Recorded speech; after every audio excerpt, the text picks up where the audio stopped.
যুবভারতী কাণ্ডের প্রতিবাদে বিক্ষোভ, গোষ্ঠপালের মূর্তির সামনে বিক্ষোভ প্রদর্শন করা হচ্ছে ফুটবল বাঁচাও ময়দান বাঁচাও কমিটির তরফে।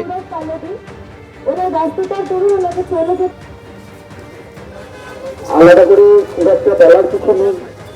আপনারা সেই সাত পূর্ণভাবে আস্বাদন করলে 18,000 টাকা দিয়ে 12,000 টাকা দিয়ে টিকিট কেটেছেন, তারা কিছুই দেখতে পেল না প্রায়, কারণ ওই যে মানুষটাকে দেখতে গেছিলেন। যুবভারতীতে মেসির অনুষ্ঠানের দিন যে তাণ্ডবের ঘটনা ঘটেছিল, রণক্ষেত্রে চেহারা নিয়েছিল যুবভারতী ক্রীড়াঙ্গন, সেই ঘটনায় মোট 5 জনকে এখনো পর্যন্ত গ্রেফতার করেছে পুলিশ।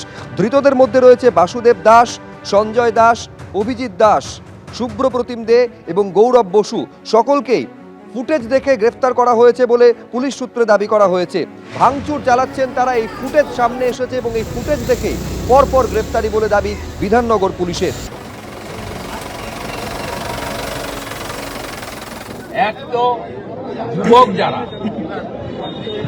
সেই যুবকদের ইমোশনকে নষ্ট করেছে। আমি ইতিমধ্যে সকালবেলা কোর্টে গেছি এবং মহামান্য প্রধান বিচারপতি মামলা গ্রহণ করেছি।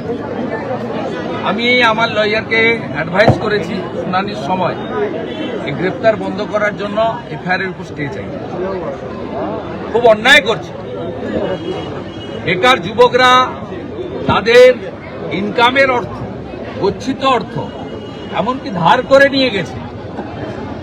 তারা মেসি ভক্ত, তাদেরকে উল্টে গ্রেপ্তার কেন করছে?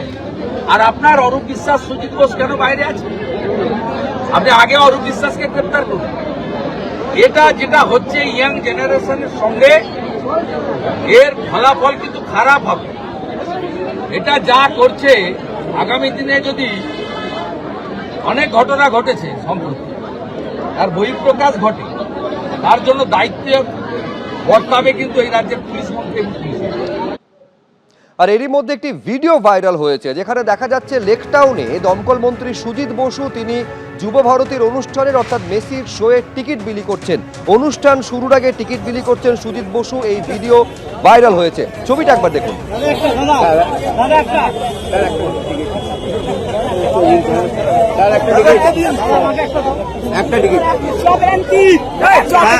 সুজিত বসু স্যারের কাছ থেকে সবাই টিকিট নিচ্ছে, দেখুন। স্যার আমার একটা দিন, স্যার স্যার আমার একটা দিন, স্যার আমায় দিন, স্যার স্যার আমায় দিন একটা, স্যার। এই ভিডিও ভাইরাল হওয়ার পর সুজিত বসু তরফ থেকে বলা হয়েছে যুবভারতীতে যে কোনো ম্যাচেরই কমপ্লিমেন্টারি টিকিট পাই, মোহনবাগান হোক বা ইস্ট বেঙ্গল, সব ম্যাচের কমপ্লিমেন্টারি টিকিট আমি পাই। এই কমপ্লিমেন্টারি টিকিট পেলে তা সবার মধ্যে বিলিয়ে দিই, সবাই জানে আমার কাছে থাকলে টিকিট পাওয়া যায়, চেনা হোক বা অচেনা সবাইকেই টিকিট দিই। অসুবিধার কি আছে? আমি তো কারুর কাছ থেকে টাকা নিচ্ছি না, টাকার বিনিময়ে টিকিট দিচ্ছি না। ভাইরাল এই টিকিট বিলির ভিডিও নিয়ে দাবি করেছেন দমকল মন্ত্রী।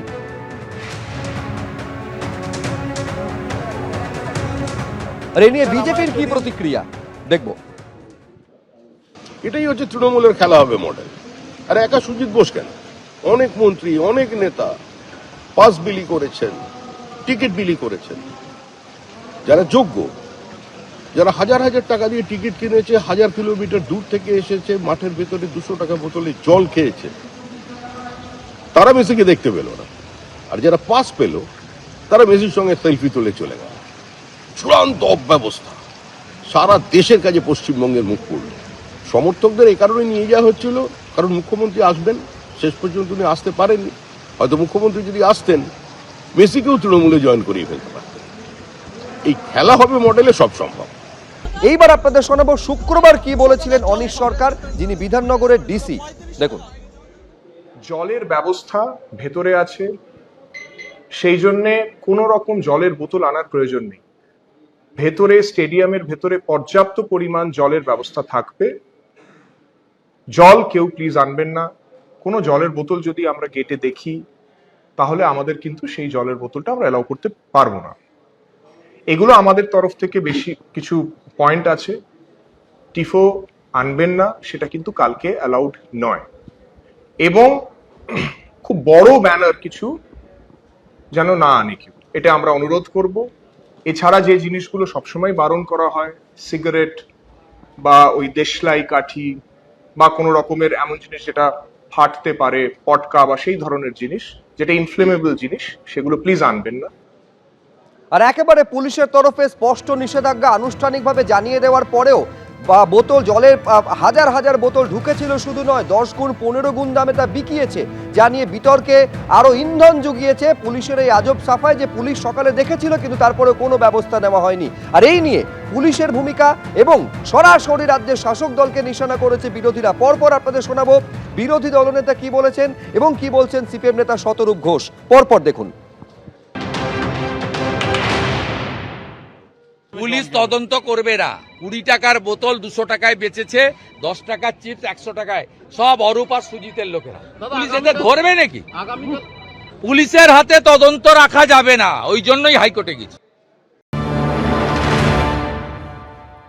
ক্রেটের পর ক্রেট জল ঢুকিয়ে নেওয়া যায়, জলের বোতল ঢুকিয়ে নেওয়া যায়, তার মানে চাইলে রাত্রে যুব ভারতের মধ্যে কেউ চাইলে একটা বোমও ঢুকিয়ে নিতে পারতো, বিস্ফোরণ ঘটিয়ে মেসিকে মেরেও দিতে পারতো। আর তারপরে মমতা ব্যানার্জি মেসির পরিবারকে 2 লাখ টাকা ক্ষতিপূরণ আর একটা হোমগার্ডের চাকরি দিতেন।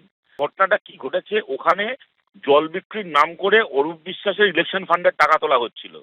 প্রথমে যুব ভারতীর ভেতর জলের বোতলকে নিষিদ্ধ করা হলো, বলা হলো যে ভেতরে জলের ব্যবস্থা থাকবে, কোনো ব্যবস্থা রাখা হলো না। একদিনে যুব ভারতী থেকে তোলা হয়েছে, অরূপ বিশ্বাসের লোক তুলেছে, অরূপ বিশ্বাসের হয়ে ইলেকশন, কদিন পরে ভোট আসছে, ইলেকশন করবে বলে। সুতরাং তৃণমূল কংগ্রেসের জোচ্চুরি কালোবাজারির এর একটা উদাহরণ হচ্ছে এই ঘটনাটা। বিরোধীরা যখন একযোগে শাসক দলকে নিশানা করছেন তখন শাসক দলের কি প্রতিক্রিয়া, তৃণমূলের রাজ্য সাধারণ সম্পাদক কুণাল ঘোষ কি বললেন দেখব। তো সাধারণ ম্যাচগুলোতেও তো বোধহয় এই জিনিস দেখা যায় না। আমার শোনা গেছে সেগুলো আবার বহুমূল্য ছিল, বহুমূল্য। তো এখন আয়োজকদের তরফে তো বিরাট গাফিলতি বারবার দেখা যাচ্ছে। তারা কোনো ধরাকে সরা জ্ঞান করেছেন। তারা কখনো অভিযোগ আসছে ক্রীড়ামন্ত্রী আগের দিন 4 ঘন্টা বসেছিলেন, ফোন করা সত্ত্বেও তারা এসে বলেননি যে কি কি প্রোগ্রাম শিডিউল কিভাবে কি হচ্ছে। আবার পুলিশের বৈঠকগুলো তারা সিরিয়াসলি নেননি, একটা চরম ঔদ্ধত্য দেখিয়ে বেরিয়েছেন। এবার রাতে যদি তারা এসব পারমিশন দেন বেশি মুনাফার জন্য, এগুলো গরিত অপরাধ। আবার সকালে এত সকাল থেকে লোক ঢুকেছে, সেই সময় আবার যদি পুলিশ বাধা দিত তখন আবার কোনো নতুন সিন ক্রিয়েট হতো কিনা সেটা পুলিশ ভালো বলতে পারবে সেই পরিস্থিতি কি ছিল। কিন্তু মাঠে এই জল ঢোকা বা মাঠে জলের বহুমূল্য ওই বোতল, এগুলো মানে একদম ঘোরতর অপরাধ। মানে যে বা যারাই করে থাক বা যাদের নজরদারিতে গাফিলতি থাক, এটা তীব্রভাবে নিন্দাযোগ্য এবং যারা এর জন্য দায়ী তাদের আইডেন্টিফাই করে ব্যবস্থা নেওয়া উচিত। আর এখানে এই প্রশ্ন বারে বারে উঠছে পুলিশের ভূমিকা নিয়ে। মেসির মতন যখন একজন বিশ্ববিখ্যাত খেলোয়াড় তিনি আসতেন, সেখানে পুলিশের নিরাপত্তার প্রশ্নে এত দায় সারা মনোভাব কেন? কেন নিরাপত্তার সঙ্গে আপোষ করা হলো? পুলিশের ভূমিকা নিয়ে প্রশ্ন উঠতে শুরু করেছে। প্রাক্তন পুলিশ কর্তা সলিল ভট্টাচার্য কি বলছেন দেখুন। প্রত্যেকটা গেটে সিকিউরিটি ছিল না, প্রত্যেকটা গেটে পুলিশ গার্ড ছিল না, পুলিশ অ্যারেঞ্জমেন্ট হয়নি, তখন কেন আটকালো না? যে জলের বোতল নিয়ে যাওয়া হচ্ছে, যখন ঢুকে যখন র্যাম্প্যান্ট যখন বিক্রি হচ্ছে, যখন ব্ল্যাক হচ্ছে জল, খাবার বিক্রি হচ্ছে, তখনও তো কিছু অ্যাকশন নিল না। যখন র্যাম্পেজ হয়ে গেল, যখন গন্ডগোল হয়ে গেল, যখন মেসি 8 ঘন্টা থেকে যখন থাকতে পারলেন না, একটা গ্লোবাল আইকন সে লোকটা যখন পালিয়ে পথ পাচ্ছে না, তারপরে পুরো জিনিসটা পুরোটা প্যান্ডেমোনিয়াম হয়ে গেল। সারা বিশ্বে একটা ভারতবর্ষের নাম, পশ্চিমবাংলার নামে একটা কালো দাগ পড়ে গেল। এখন বলছে এখন পুলিশ রিট্রিট করছে, ব্যাকআউট করছে।